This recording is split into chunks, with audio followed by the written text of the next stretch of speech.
BIMTEK KPPS Pilkades Serentak Kabupaten Tapin tahun 2026 meningkatkan kesiapan penyelenggara demi mewujudkan Pilkades yang jujur, aman, dan berkualitas.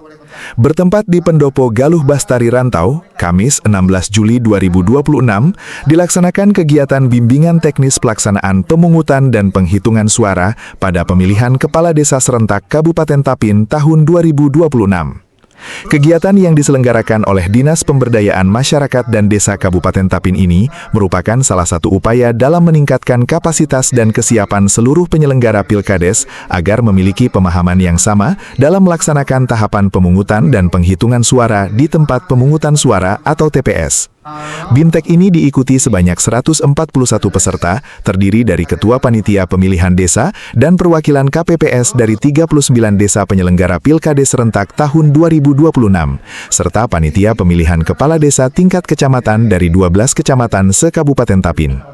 Dalam kegiatan ini, Kepala Bidang Bina Pemerintahan Desa Dinas Pemberdayaan Masyarakat dan Desa Kabupaten Tapin, Bapak Tommy, selaku bagian dari Panitia Pemilihan Kepala Desa tingkat Kabupaten Tapin, menyampaikan arahan dan pembekalan terkait kesiapan pelaksanaan Pilkades Serentak tahun 2026. Dalam penyampaiannya, beliau menekankan pentingnya profesionalitas, netralitas, dan tanggung jawab seluruh penyelenggara, khususnya KPPS sebagai ujung tombak pelaksanaan pemungutan suara di TPS. Jadi acara hari ini itu adalah penguatan kapasitas KPPS ya dalam rangka BIMTEK. Nah, untuk memastikan bahwa tugas-tugas KPPS itu sesuai dengan aturan Perda maupun Perbub nomor 5 tahun 2022 tentang pemilihan kepala desa. Nah, kita ingin memastikan bahwa sepemahaman ya, baik KPPS, panitia pemilihan maupun panitia kabupaten. Nah, narasumber itu kami mintakan dari Komisi Pemilihan Umum ya, untuk memastikan gitu mereka mendapat dari narasumber yang terbaik. Berapa peserta Bapak? Peserta yang diundang hari ini adalah 1 orang dari panitia pemilihan kecamatan, kemudian 1 orang dari panitia pemilihan desa, dan anggota KPPS itu 2 orang setiap KPPS. Berarti totalnya hampir sekitar 160 atau 170 orang.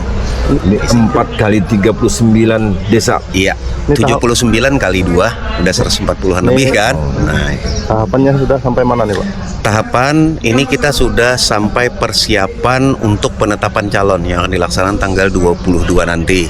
Nah, tanggal 23 itu acara deklarasi damai di kabupaten, 24 itu acara penyampaian visi dan misi oleh bakal calon di desa masing-masing yang dilaksanakan oleh panitia pemilihan desa. Nah, tadi melihat contohnya Pak, contoh dana atau lokasi pemungutan suara atau standarnya memang seperti itu Pak? Iya, standar sesuai dengan peraturan Bupati. Sudah ada denahnya dan aturan-aturannya. Pak Tommy, Pak Kabit, bisa dijelaskan Pak, apa yang diinginkan dari Dinas Pemberdayaan Masyarakat dan Desa ini dengan BIMTEK hari ini Bapak? Tentu kami menginginkan ya terlaksananya Pilkades yang aman, damai, akuntabel ya, serta sesuai dengan aturan yang berlaku sehingga tidak ada celah-celah lagi yang bisa digugat orang terkait dengan hasil Pilkades nanti. Nah, untuk saat ini adakah sudah Pak pemetaan Pilkades yang rawan, kemudian sedang, dan ringan? Untuk pemetaan itu ada hasil rapat koordinasi dengan satuan pengamanan, karena satuan pengamanan biasanya pemetaan itu yang leading sektornya dari Satpol PP. Nah, kemarin sudah sebagian ditentukan ini kira-kira warnanya hijau, kuning, atau agak merah gitu ya. Nah, kemarin kita cuma minta tolong tambahkan pengawasan kepada TPS ya yang lebih dari 2, terutama ada beberapa TPS yang 4 anggota. Bukan 4 TPS satu desa. Iya, karena nanti pada saat hari penghitungan suara itu akan terfokus kepada 1 TPS.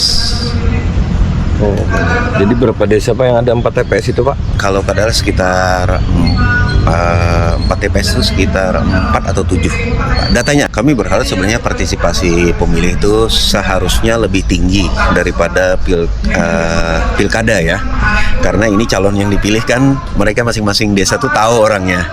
Itu. Nah, kemudian kami juga sudah instruksi kepada panitia pemilihan di tingkat desa untuk meningkatkan sosialisasi kepada masyarakat berupa spanduk, pengumuman dan lain-lainnya. PT itu 30.700 totalnya, ya, ditambah 2,5% berarti sekitar 31 ribuan lebih. Nah, mekanismenya tadi surat suara itu mulai dicetak di tanggal 22, ya, kita sudah plot paling lambat tanggal 27 surat suara sudah cetak selesai, dilakukan pemeriksaan, ya, sudah siap semua pemeriksaan. Nah, pemeriksaan ini nanti dengan panitia pemilihan kepala desa dan panitia pemilihan tingkat kecamatan dengan pihak penyedia. Ada berita acara, setelah dilakukan persiapan pemeriksaan, itu akan masuk ke dalam kotak suara yang tersegel. Nah, sebelum tanggal 28, nanti tanggal 28 itu akan di-dropping kepada kecamatan 28 sampai 30. Tanggal 31 dari kecamatan nanti akan di-dropping ke desa. Tanggal 1 pagi itu rencananya akan di-dropping ke TPS masing-masing oleh desa. 131, tapi dari data sementara karena belum penetapan itu akan ada satu calon yang kurang persyaratan. Kemudian karena ada satu desa Pulau Pinang, ya, itu calonnya 7 wajib diseleksi. Berarti akan berkurang 2 kan, karena 5 aja. Nah, kira-kira calon terakhir jumlahnya 128 orang. Kita berharap nanti, ya, siapapun calon yang terpilih ataupun calon-calon yang melakukan pemilihan sesuai dengan moto Pilkades kita, siap menang siap kalah. Itu jaga selalu, ya, kondisi di desa masing-masing. Itu pesannya.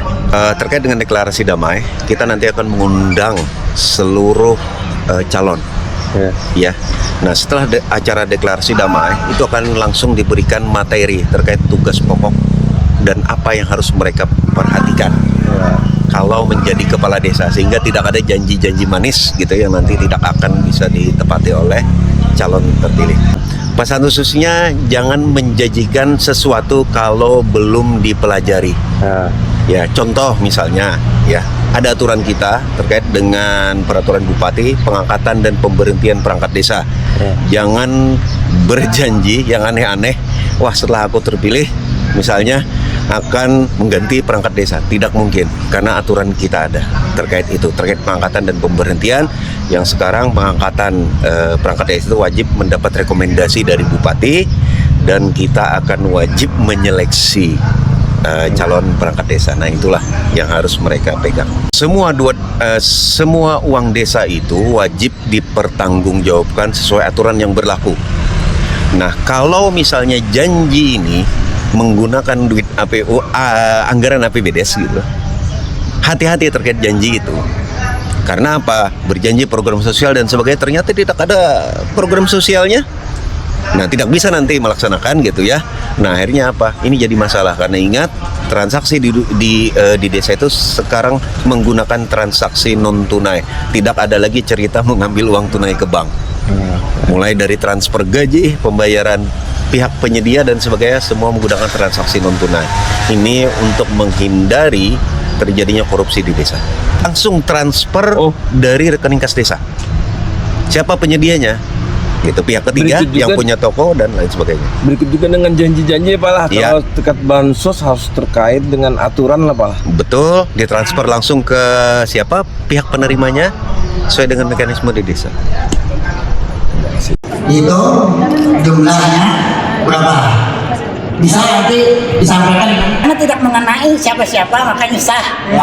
Dua sah simetris. Umur 2. Ya.